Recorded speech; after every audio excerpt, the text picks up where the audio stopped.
which you get your kit, you sell your wraps, you get some cash in your pocket. For me, when I first got started, like I had a garage sale to be able to buy my kit. So that wrap cash was really important to me. I would go to parties and I wasn't getting home. I had no gas money to get home unless I sold some wraps. So I would pray before I went in, and my husband would be texting me, do you have enough money to get home? Do you have enough money to get home? And I would sell some wraps, and I'd be like, yep, and I'm picking at McDonald's too. So, extra money. So then you've got your commissions, and we all know, if you read the compensation plan, who out there has actually read the compensation plan? Oh, I love my dreams. Stephanie. And some of you are lying, because there's not that many of you that read. Maybe you have. I love all you, if you're on my team, for that many greens. I don't have that many greens on my team. I think they just rely on me telling them the answer.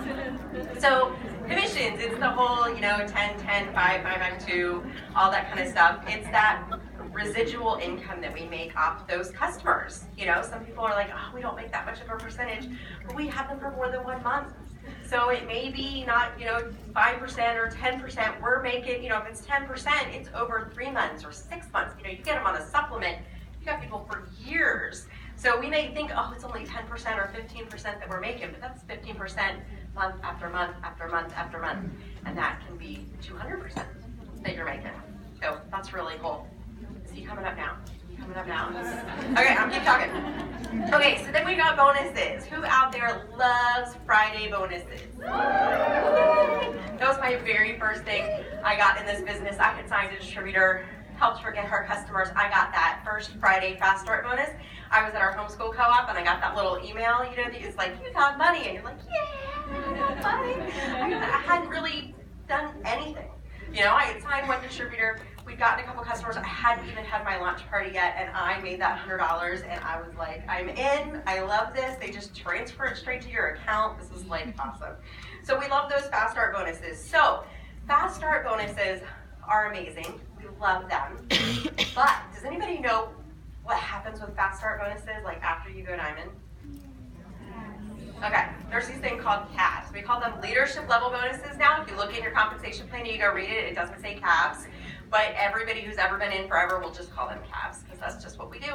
So CAB bonuses are an extra $80 that you get on everybody. So you get this fast start. So I enroll Christy, which, oh dear Lord, would I love to enroll Christy.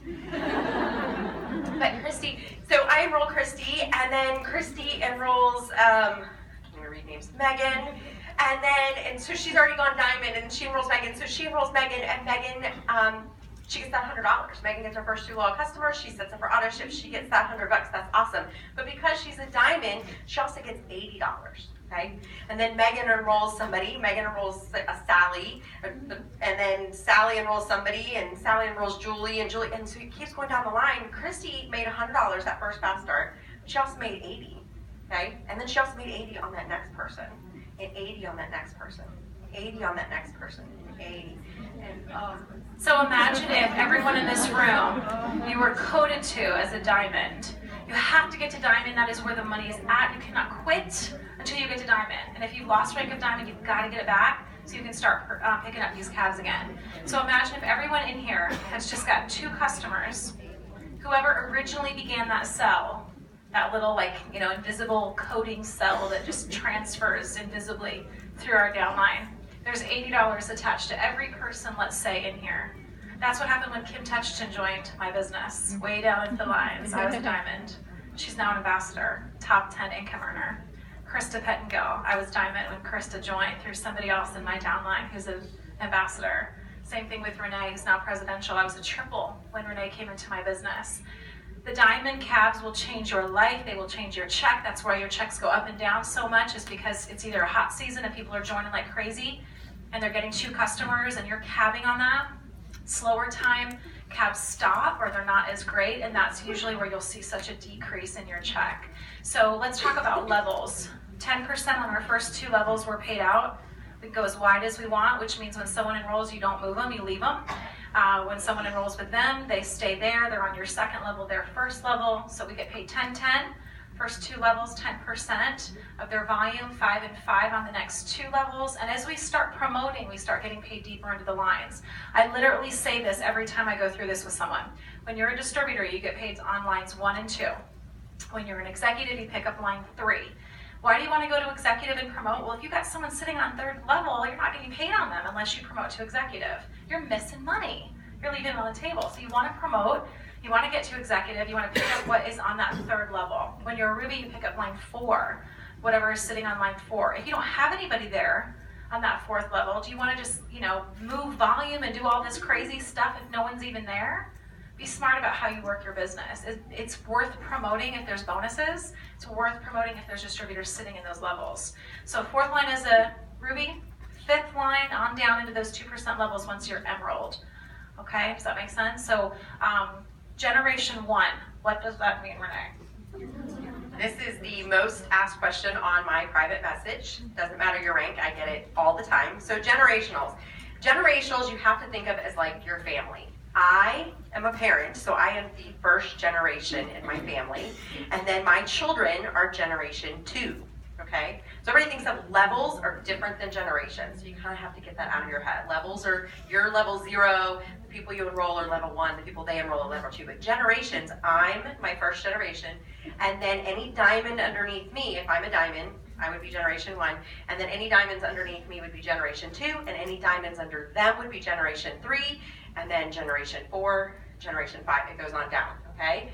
So you've got these generations. When you go diamond, you get an extra bonus on generation 1, which is 2% of your total group volume minus any diamonds underneath you, okay? This is a really important thing to understand, because if you're just yourself and you went diamond, you don't have any diamonds underneath you, it is 2% of your total GV, okay? So say a bonus. This is over and above your commissions. It's just, it says generation 1 bonus, and it'll be 2% of your entire group volume, okay?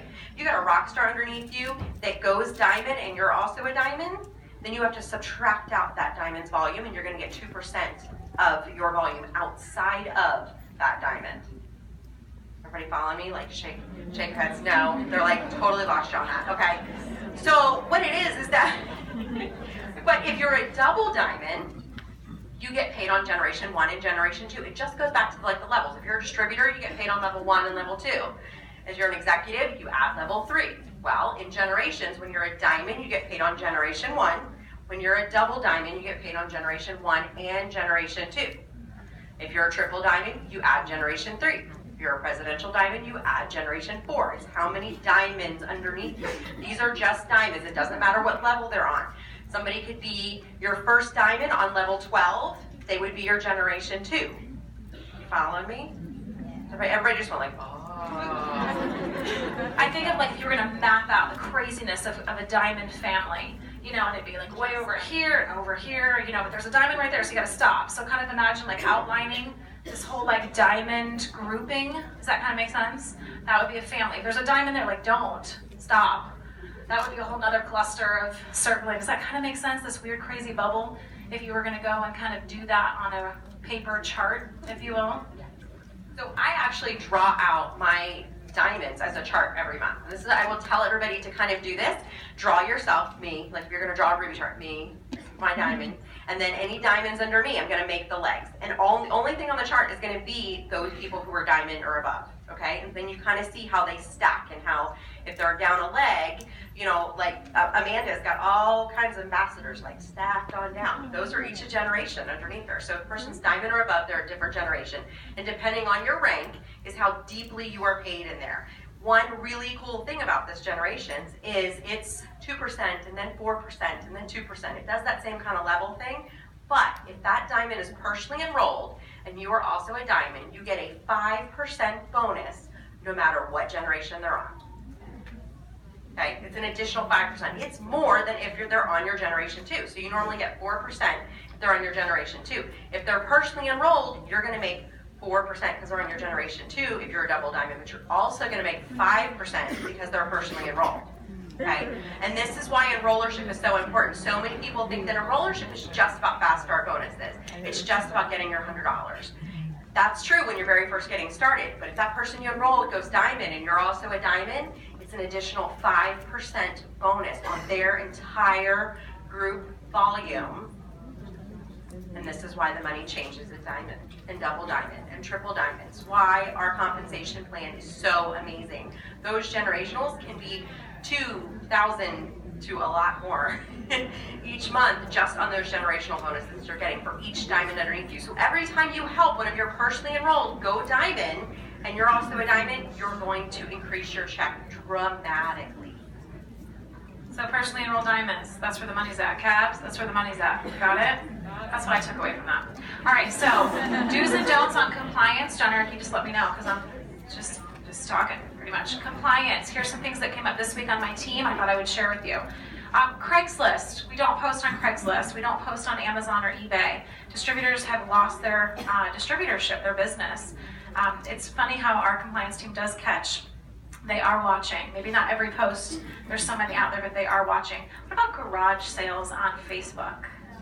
No. We can't do it. People, I think that's a very common question. Swap meet type things, swap, I don't even know, but there's all these sites where people are selling junk, and that's why we don't want to post our business and products on junk sites. Does that make sense? If you post an old piece of furniture, we don't post our business opportunity on the same page. Celebrities. Don't, just be careful with that. If you have questions on celebrities getting involved, or you know somebody who knows somebody and they want to wrap and post that on Instagram, you need to follow compliance. There is a consent form that they need to sign. One of my girls is going through this right now. It's a pretty easy process, but we have to have it in writing if a celebrity is ever being shown using our products in any type of way, or we can lose our distributorship that way. We do not go on TV. We do not go on the radio. We do not talk to media. I know that stinks sometimes, but we have to keep our brand and our business top level, so professional, and we don't know who is getting on the microphone and what they're saying. So inch loss detox, we don't talk like that publicly. We have to be very careful, but please do not talk to the media. If you have any questions, please talk to an upline that knows what they're doing in the business. High up as you can go in your rank. Don't ask a diamond, they might not know, you know? So just protect your business. What else, real quick, before John Eric's up? We want to talk about before and afters. We had a whole new thing going on with before and afters. Please submit your before and afters to corporate. There's a little, it's on one of the weekly wrap-ups. If you go in and search probably in your email, you can find out. There's a little form that you fill out. You need to get the person's signature. We need to know what they used and how long it was. You know, send in the time frame, send out what products were used. The more we send into corporate, the more we're going to get in the library, and then they're all going to be compliant pictures. So we have to have the disclosure, the bunch of verbiage on there. Basically, send it into them, let them put all the verbiage on it, let them send it back to you. So you know it's good and it's compliant and that you're not going to get in trouble for using it. So let them build the library. The other thing is medical claims. A lot of us we have amazing products, and they do a lot of amazing things. Like I have a lot of people on my team, they love greens. Greens help with headaches sometimes, you know? We can't say that, okay? You can't say that it helps with headache. I will tell my team over and over and over again, if you want to make any kind of medical claim, which there are a few that we can make, look on the product info sheet. If it says it on the product info sheet, we can say it. You can say, you know, Titan tones and firms reduces the appearance of cellulite. You can say that greens chews help with a healthy blood pressure. People always say, that's a medical claim. It says it on the product info sheet. Those lawyers spend a lot of time and a lot of money figuring out exactly what we can say and how far we can push the envelope. If they put it on there, you can say it. So you don't have to PM your upline and say, can I say this, can I say that? Oh, but it did this and it cured my cancer and it did. You can't say it, okay? And if somebody says to you, I take X, or I had this surgery, or I did this, or I'm nursing, can I take this? I'm sorry, you're gonna have to ask your doctor that. We can't tell them we're not doctors. We don't know their entire medical history. So whatever you do, just say, that's a really great question. I know a lot of people who are approved, but you're gonna have to ask your doctor, okay? Thank you, Renee. We could go on, but we are so blessed to have John Eric in the house.